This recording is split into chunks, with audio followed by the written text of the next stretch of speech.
What if the law of your land, the holiest commandment from God Himself, demanded that you marry your own sister? What if the survival of your entire civilization, the eternal prosperity of your people, and the very purity of your divine bloodline rested on an act that modern society universally condemns as a taboo, a genetic catastrophe?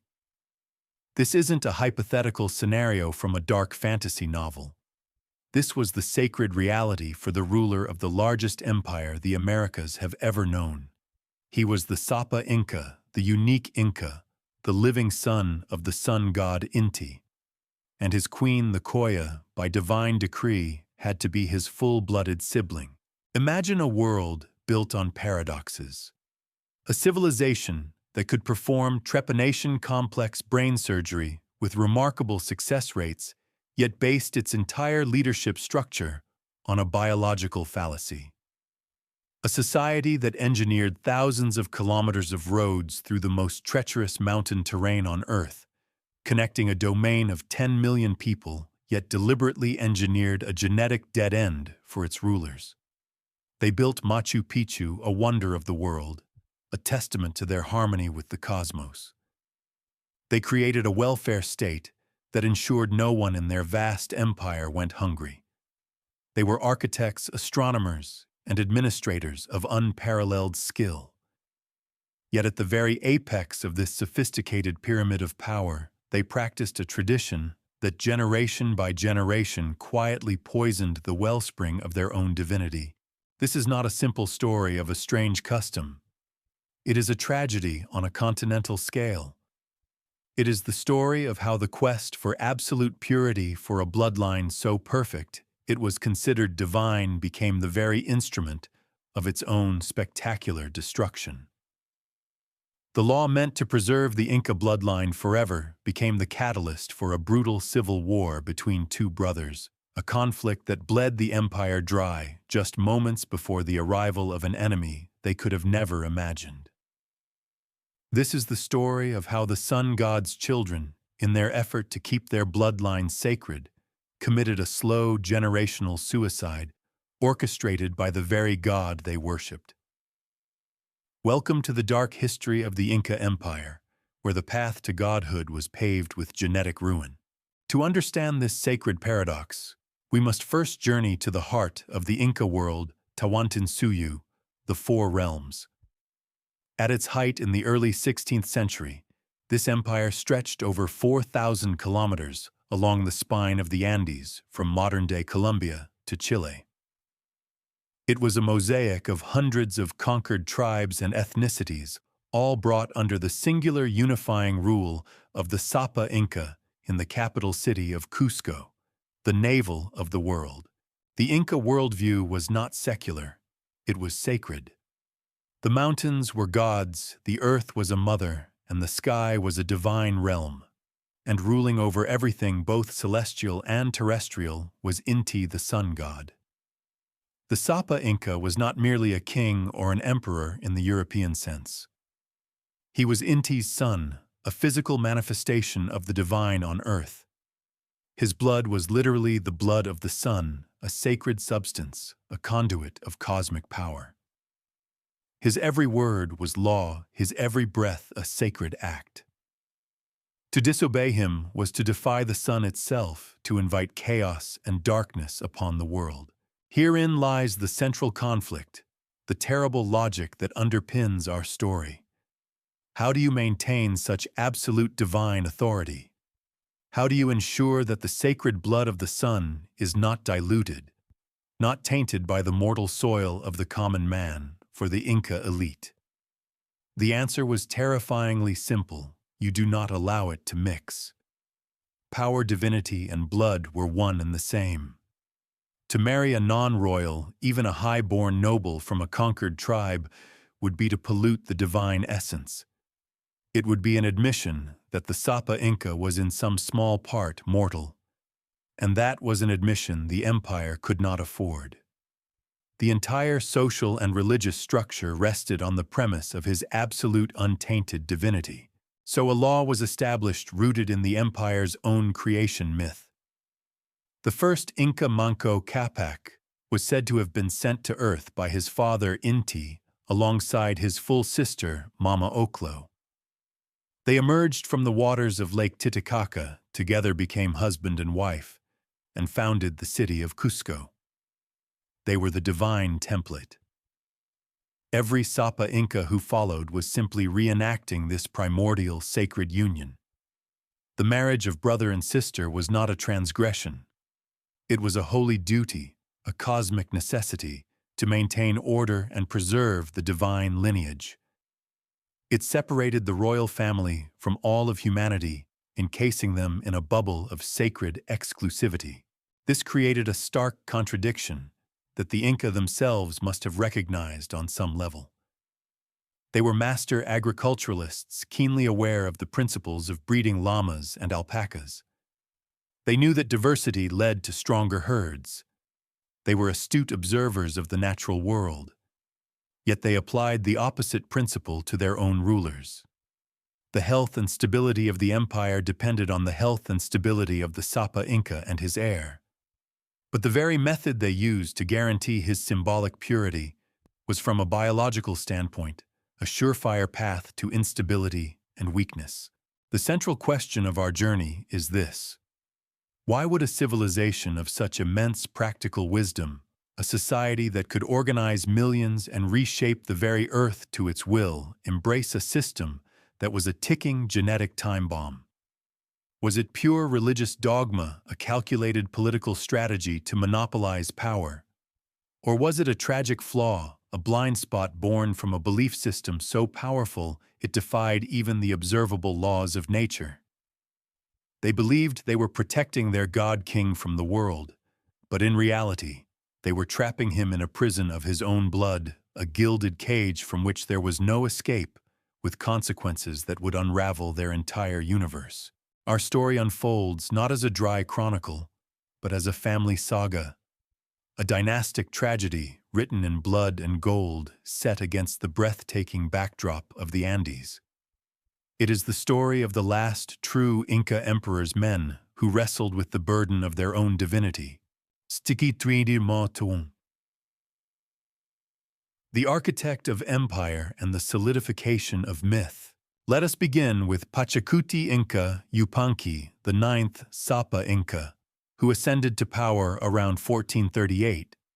His name meant "he who shakes the earth," and he lived up to it. Pachacuti was the true architect of the Inca Empire. Before him, the Inca were a regional power. After him, they were masters of a continent.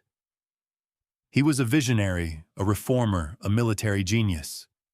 He is said to have redesigned Cusco into the shape of a puma, a sacred animal. He devised the system of roads, storehouses, and communication that became the empire's backbone. He was a man of logic, order, and immense ambition. And it was this man of logic who likely formalized the tradition of sibling marriage into immutable law. While the myth of Manco Capac and Mama Oklo provided the precedent, it was Pachacuti who transformed it from a creation story into a political and religious doctrine. Imagine the scene. Pachacuti, the Earthshaker, stands before his court of nobles and priests. He has just conquered vast new territories. He needs a way to cement his absolute authority, to elevate his family line so far above even the highest nobles of the conquered kingdoms that their rule is unquestionable. The solution is already there, whispered in the creation myths. He declares that he, the Sapa Inca, is the son of the sun, and his wife, the Coya, the empress, must also be a daughter of the sun. Who could be a purer daughter of the sun than his own full sister? By marrying his sister, Mama Anahuarque, Pachacuti created a dynasty that was in theory untouchable. Their children would carry a double dose of the sun's divine blood. They were not just rulers, they were a separate species. The law was a stroke of political genius. It immediately solved the problem of succession disputes among ambitious noble families. No family could ever hope to marry into the direct line of power. It created a powerful mystical aura around the imperial family that justified their absolute rule over millions. But in solving a political problem, Pachacuti solidified a biological one. He had set a divine precedent that his successors would be forced to follow a path that led to both ultimate power and ultimate fragility. Part 2. The Golden Age and the Lengthening Shadows. Pachacuti's son, Tupac Inca Yupanqui, inherited this system. He was a great conqueror, like his father, pushing the borders of the empire to their maximum extent. He ruled over a golden age. The storehouses were full, the roads were safe, the empire seemed eternal. And as mandated, he married his full sister, Mama Oklo Koya. From the outside, the system was working perfectly. The sun god's dynasty was secure, its power absolute. But let us imagine what was happening behind the gilded walls of the palaces in Cusco. The chronicles of the Spanish, written decades later, are often biased and incomplete. They speak of the emperor's power and wealth, but they are silent on the intimate human cost of this tradition. We must infer it from the cold, hard logic of biology. For every healthy heir that was born, how many were not? How many pregnancies ended in miscarriage? How many infants were born with defects, a twisted limb, a weak heart, a mind that was not all there and were quietly spirited away their existence? An inconvenient truth that contradicted the narrative of divine perfection. The pressure on the Koya, the sister wife, must have been immense.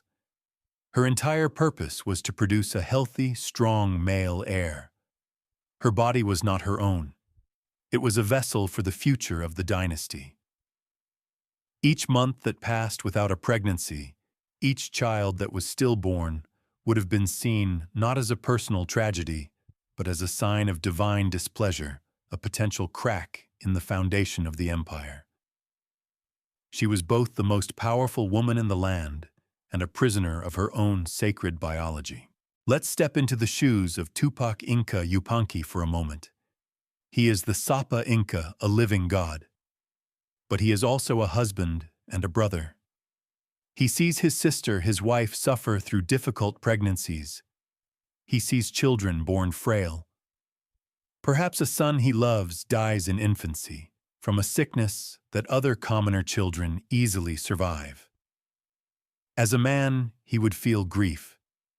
But as a god-king, what could he think? He could not question the system. He could not question the command of his father, the sun god. To do so would be to question his own identity, his own right to rule. So the grief must be suppressed, the doubts pushed aside. The tragedies must be interpreted as tests from the gods, the losses a sacrifice required to maintain cosmic balance. He would have to project an aura of unwavering strength and faith, even as the evidence of the tradition's biological cost may have been mounting within his own family. Part 3. The Zenith and the Breaking Point. The son of Tupac Inca Yupanqui was Huayna Capac. He inherited an empire at its absolute zenith. It was vast, wealthy, and seemingly stable. He too followed the law. He married his full sister, Kusi Reme. But the cracks were beginning to show. The empire was perhaps too large, its internal politics becoming more complex, and the genetic load of generations of inbreeding was accumulating. Huayna Capac was a capable ruler, constantly traveling his vast domain to put down rebellions and manage his administration. He spent much of his time in the northern part of the empire near modern-day Quito, Ecuador. There, away from the rigid dogma of the capital Cusco, he took another wife, a secondary wife, who was not his sister. She was a princess from the conquered kingdom of Quito. With this woman, he had a son named Atahualpa. Meanwhile, in the heartland of Cusco, his sister wife, the Koya, also bore him a son, Huascar. Here the stage is set for the final act of this tragedy. You have two sons. Huascar, born of the sister wife, is the legitimate heir according to the sacred law. His blood is pure, unpolluted. He represents tradition, the capital, the religious establishment. Atahualpa, born of a foreign woman, is illegitimate in the eyes of that same law. His blood is tainted. But Atahualpa grew up in the north in his father's military camps. He was charismatic, beloved by the army, and possessed a warrior's spirit. He was by many accounts the more capable and dynamic of the two. Huayna Capac, the emperor, loved both his sons. He could see the strengths and weaknesses in each. He knew the law demanded Huascar succeed him, but he also knew Atahualpa was a powerful force to be reckoned with. He was trapped by his own divine law. In a fatal error of judgment, perhaps born of a father's love or a premonition of doom, he tried to defy the system. On his deathbed, struck down by a mysterious disease that swept through the empire, likely smallpox, an unseen invader that had arrived with the Europeans even before they had Huayna Capac, is said to have decreed that the empire should be divided. Huascar would rule the traditional south from Cusco, and Atahualpa would rule the northern territories from Quito. It was a decision that made perfect emotional sense, but was political suicide. The Inca Empire was called Tawantinsuyu, the Four Realms United. Its entire ideology was based on a single unified state under a single divine ruler. To divide it was to break it. Huayna Capac's death around 1527 plunged the empire not into a smooth transition, but into a devastating crisis of legitimacy. The system of purity designed to prevent succession crises had just created the worst one in Inca history. Part 4. The Brothers' War and the Final Irony. What followed was a brutal civil war. The War of the Two Brothers. It was not just a squabble for power. It was an ideological conflict. On one side was Huascar in Cusco, standing for the purity of the bloodline, the ancient traditions, the rule of law.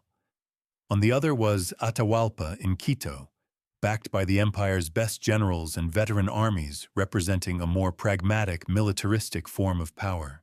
The war raged for 5 years, tearing the empire apart. Brother fought, brother city fought city.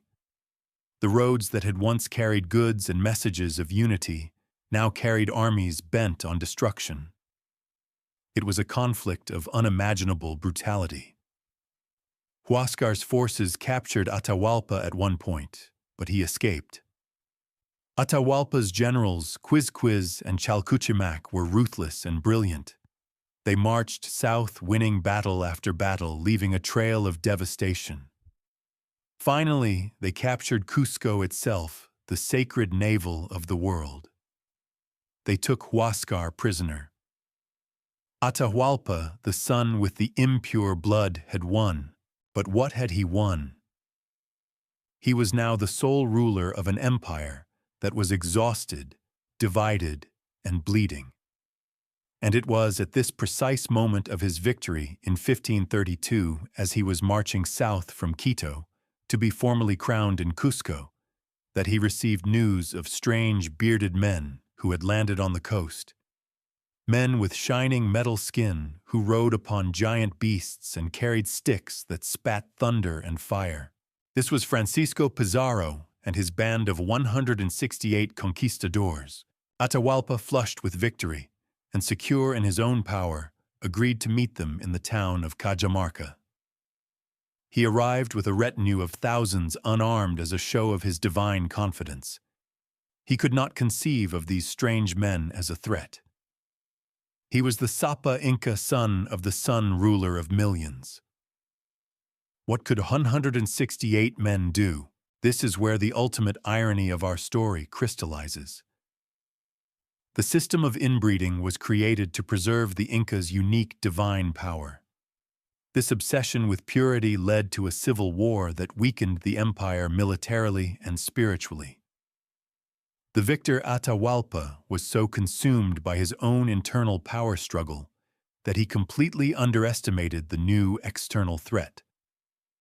Pizarro and his men, in a stunning and brutal ambush, captured Atahualpa and slaughtered his attendants. The Sapa Inca, the living god, was now a prisoner of a handful of foreign adventurers. To seal his victory, and ensure no rival could be used against him by the Spanish Atahualpa, gave the order from his prison cell for his captive brother Huascar to be executed. The pure-blooded heir was drowned in a river. The last two sons of the sun products of a system designed to ensure their eternal rule had engineered each other's doom. Atahualpa himself would soon be executed by the Spanish, leaving the headless empire to be easily conquered. The quest for a pure bloodline had resulted in no bloodline at all.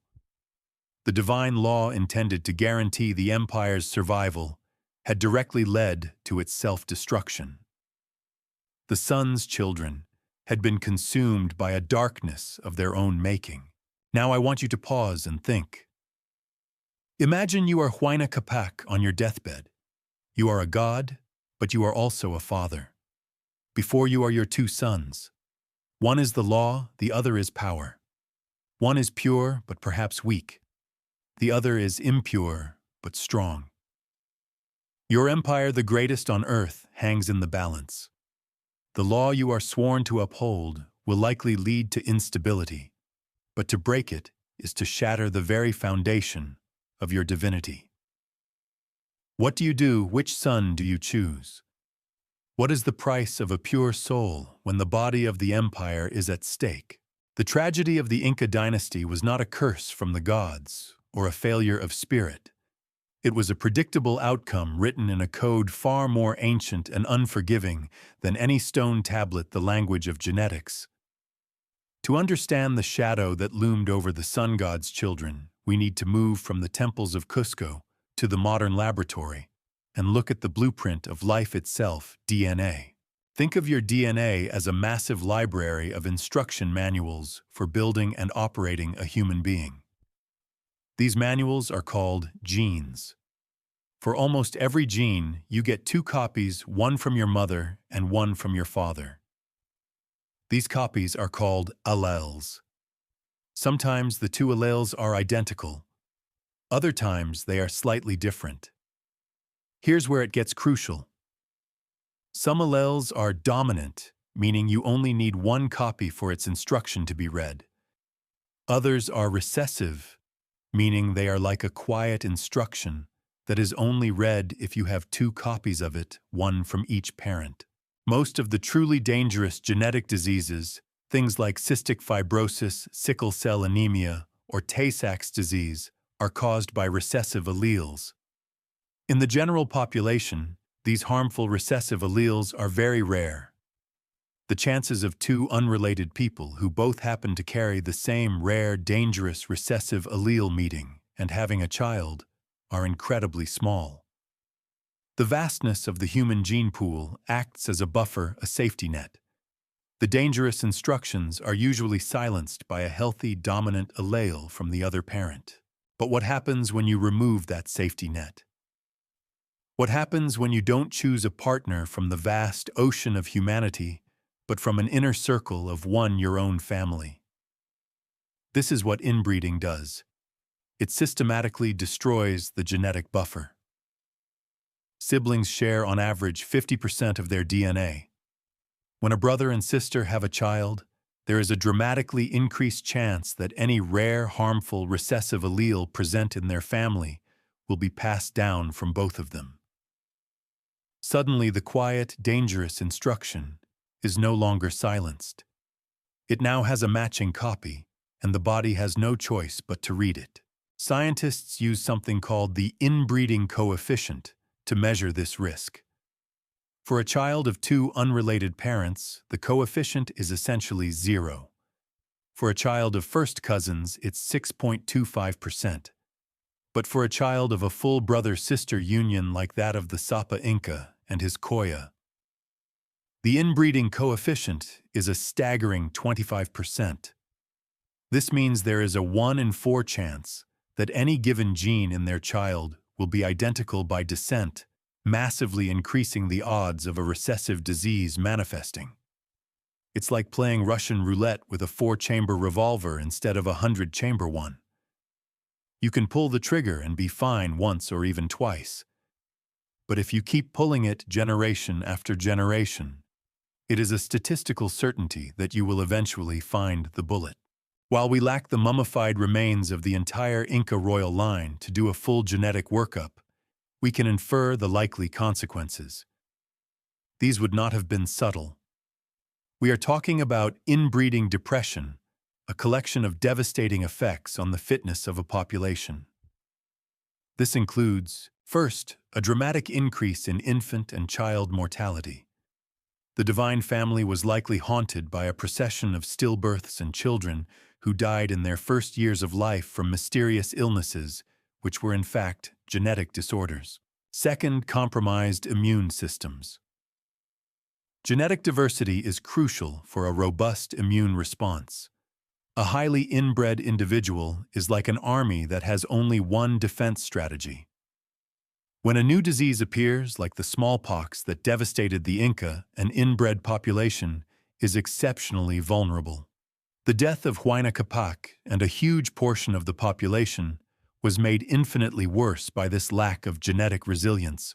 Third, a higher prevalence of congenital defects and infertility. This could manifest as physical deformities, which would have been a theological crisis for a lineage supposed to be physically perfect. It also means it would have been harder and harder for each generation to produce a viable heir, increasing the pressure and instability at the center of the empire. Think of the Habsburgs, the royal dynasty that ruled Spain and Austria for centuries. They also practiced extensive inbreeding, frequently marrying uncles to nieces and first cousins. The result, the famous Habsburg jaw, a severe facial deformity, but also a host of far more serious problems, high rates of stillbirth epilepsy, and ultimately the tragic case of Charles II of Spain. He was so genetically damaged he could barely speak or chew, was unable to produce an heir, and his death plunged Europe into the War of the Spanish Succession. The Inca were on the same trajectory. The civil war between Huáscar and Atahualpa was their version of the War of the Spanish Succession, a political collapse triggered by a crisis of legitimacy born from a flawed biological premise. The Inca were not ignorant. They were brilliant observers, but they were trapped in a cognitive dissonance. They could see the principles of breeding in their llama herds, but their religious ideology created a blind spot so profound that they applied the exact opposite logic to themselves. The very concept of the Sapa Inca's divinity was so powerful, so central to their universe, that it overwrote the observable reality of biology. The science tells us that the Inca royal line was not just heading for a fall, it was in a free fall long before Pizarro ever set foot on their shores. The empire was already sick, its heart poisoned by the very purity it held so sacred. The story of the Inca is not an anomaly in the dark annals of power. It is a recurring tragic theme, a pattern that emerges whenever a ruling class seeks to define itself as separate, superior, and pure. The desire to keep power contained within a single bloodline is a temptation that has seduced dynasties across the globe, and the results are always the same. Look to ancient Egypt, to the Ptolemaic dynasty, of which Cleopatra was the final brilliant product. For 3 centuries they ruled Egypt as Greek pharaohs, and for 3 centuries they consistently married brother to sister. They did so for the same reason as the Inca, to emulate the gods, in their case Osiris and Isis, and to concentrate power, preventing it from leaking into the native Egyptian nobility. The result was a family tree that looks less like a tree and more like a tangled vine, a claustrophobic loop of recycled ancestry. Their dynasty was plagued by intrigue, assassination, and brutal family rivalries that were often far more bloody than the Inca Civil War. Power was preserved, but the family was consumed by paranoia and violence. Or consider their more recent European counterparts, the Habsburgs. Their motto was, Belligerant ali tu felix Austria nube. Let others wage war. You happy Austria marry. Their empire was built not by conquest, but by strategic marriage alliances. But to keep those vast territories within the family, they turned inward, marrying cousin to cousin and uncle to niece for nearly 200 years. The infamous Habsburg jaw, a severe underbite, became the physical symbol of their dynasty. But it was the invisible cost that was greater. The final Spanish Habsburg, Charles II, was a genetic ghost, a king in name only. His autopsy reportedly noted his heart was the size of a peppercorn and his head was full of water. The pursuit of power through blood purity had led to the extinction of their line. What connects the Inca on their mountain thrones, the Ptolemies on the banks of the Nile, and the Habsburgs in the palaces of Vienna? It is the fatal confusion of two distinct ideas, the symbol of power and the requirements of power. The symbol of power for these dynasties was blood. Pure, undiluted, sacred blood. The sister wife, the cousin bride, these were not just people. They were living symbols of the family's exclusive right to rule. They were a message to the world: we are different from you. We are chosen. Our blood itself is our crown. But what are the practical requirements of power strength? Stability, intelligence, adaptability. The ability to produce healthy, capable heirs who can lead armies, manage economies, and navigate the treacherous waters of politics. The tragedy is that in all these cases, the obsession with the symbol actively undermined the requirements. The quest for pure blood directly created weak, unstable, and unhealthy heirs. They sacrificed the functional reality of power for its mystical image. They were so focused on polishing the crown that they didn't notice the head wearing it was crumbling. This raises a deeply philosophical question. Is purity a form of strength, or is it the ultimate fragility? In nature, the answer is clear. A purebred dog is often plagued with health problems that a mutt with its diverse ancestry never faces. A monoculture crop is incredibly efficient until a single blight arrives that can wipe out the entire harvest, whereas a field of diverse plants has resilience. A rainforest, the pinnacle of diversity, is a robust, self-regulating system. A sterile laboratory is a fragile one, easily contaminated. Purity is rigidity. It is a state of being unable to adapt. Diversity is flexibility, resilience, and strength. The Inca, the Ptolemies, the Habsburgs, they all built sterile laboratories at the heart of their empires. They believed they were creating something perfect and eternal, but they were actually creating systems that were exquisitely brittle. Their downfall wasn't just a political event. It was an ecological one. It was the revenge of biology on an ideology that tried to defy it. They teach us a chilling lesson that any system, whether it is a family, a society, or even an ecosystem, that seals itself off in the pursuit of purity is signing its own death warrant. It may shine brilliantly for a time, a dazzling beacon of gold and power, but it is a light that is destined to burn out, leaving only darkness and ruin in its wake. It is easy to look back at the Inca and their sacred law of incest and see it as a bizarre relic of a distant, superstitious past. We live in a scientific age. We understand genetics. No modern society would ever be so foolish as to build its leadership on such a self-destructive principle. Or would they? The truth is, the fundamental impulse behind the Inca's tragic flaw is not dead. It has simply changed its form. The quest for purity, the desire to create closed systems of power, and the belief that exclusivity equals strength are alive and well in the 21st century. We may have abandoned genetic inbreeding, but we have enthusiastically embraced its modern cousin, ideological and social inbreeding. Think of the elite bubbles that define so much of our modern world. Consider the political dynasties where power is passed down not through law, but through name recognition connections and access, creating a class of rulers who have often attended the same schools, belong to the same clubs, and share a worldview that is completely detached from the citizens they are meant to govern. They don't need to marry their siblings. They simply create a social and educational ecosystem so exclusive that they might as well have. They marry the children of other politicians, of industrialists, of media barons, creating a closed loop of power that insulates them from new ideas and critical perspectives.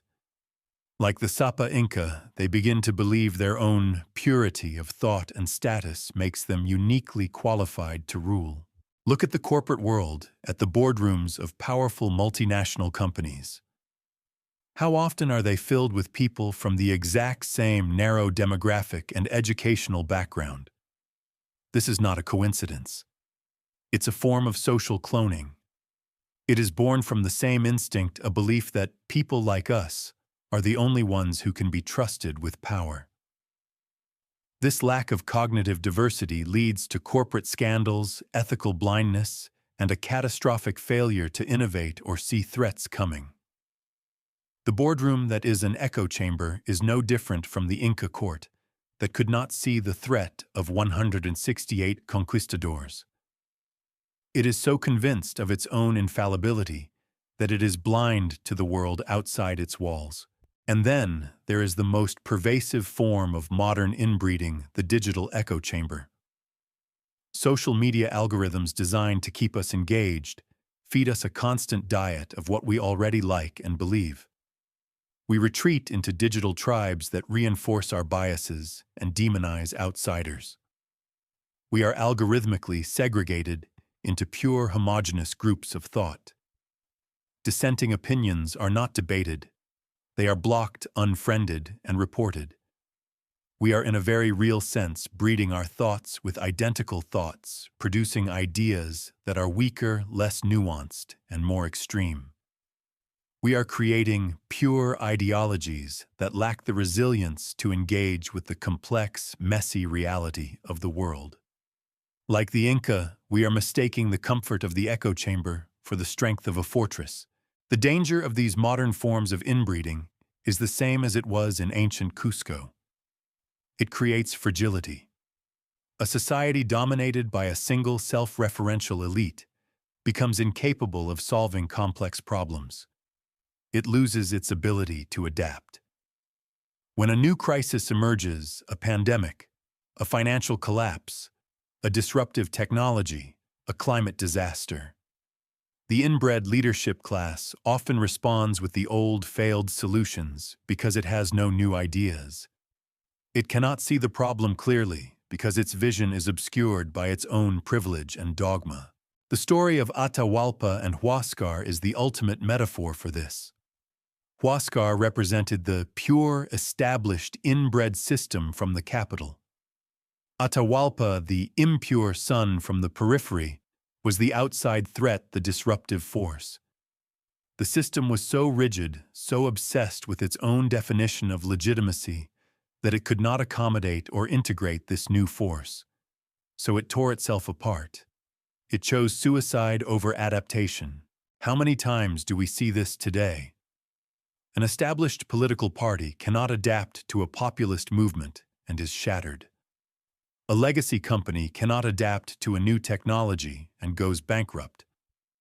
An intellectual movement becomes so obsessed with its own purity that it purges anyone who deviates even slightly, rendering itself irrelevant. The lesson of the Inca, etched into the stones of Machu Picchu and written in the blood of its last emperors, is a warning that echoes with terrifying clarity into our own time. It tells us that diversity is not a buzzword. It is the fundamental principle of survival for any complex system, be it biological, social, or intellectual. True strength does not come from closing the gates and purifying the tribe. It comes from opening them. It comes from a willingness to mix, to be challenged, to be tainted by new ideas, new perspectives, and new people. Purity is a prison. Diversity is the key to unlocking the future. The greatest danger we face is not the enemy at the gates, but the sterile, silent, self-congratulatory purity we cultivate within them. The Inca Empire did not vanish overnight. Its culture, its language, and its people endure in the Andes today. But the grand imperial project, the universe governed by the children of the sun, collapsed with a speed and finality that is still shocking. The cause of death was not the Spanish sword, but a pre-existing condition, an illness born of hubris. They built an empire on the principle of cosmic order, yet defied the fundamental biological order of life. They revered the sun, a symbol of life-giving power, yet they chose a path that led to sterility and death. The sacred law that was meant to make them gods revealed them to be tragically, fatally human, susceptible to the same pride and blind spots that have toppled empires throughout history. The story of the Sapa Inca is a grand operatic tragedy of a family that reached for the sun, and in doing so cast a shadow that consumed their world. Their golden blood, the very substance of their divinity, became their poison. The ruins they left behind are more than just tourist attractions. They are monuments to a profound warning. They remind us that the systems we build, the beliefs we hold sacred, and the laws we consider immutable must be constantly examined. They must be tested against reality, because no ideology, no matter how divine or powerful it seems, is immune to the laws of nature and the consequences of its own internal contradictions. The Inca sought to create a perfect, unchanging lineage, and in doing so they created a fragile dynasty that shattered at the first contact with a chaotic, changing world. Their story forces us to ask ourselves, what are the sacred laws in our own societies? What unquestioned beliefs do we hold about power, about purity, about who is fit to lead or who belongs? What are the echo chambers we live in, the modern-day forms of inbreeding that are making us more brittle, more blind, more fragile? What civil wars of ideology are we fighting that are leaving us weakened and exposed to the unforeseen threats of tomorrow? The fall of the Inca is not just dark history, it is a mirror. And what we see in it, if we are brave enough to look, is a reflection of ourselves. Thank you for joining us on this journey into the heart of a fallen empire. If this story has made you think, please share it. The lessons of the past are only useful if they are remembered. And tell us in the comments what other dark chapters of history, what tales of power, pride, and ruin should we unearth next. Subscribe to Dark History, and together let's continue to explore the shadows, because it's in the darkness that we often find the most important truths.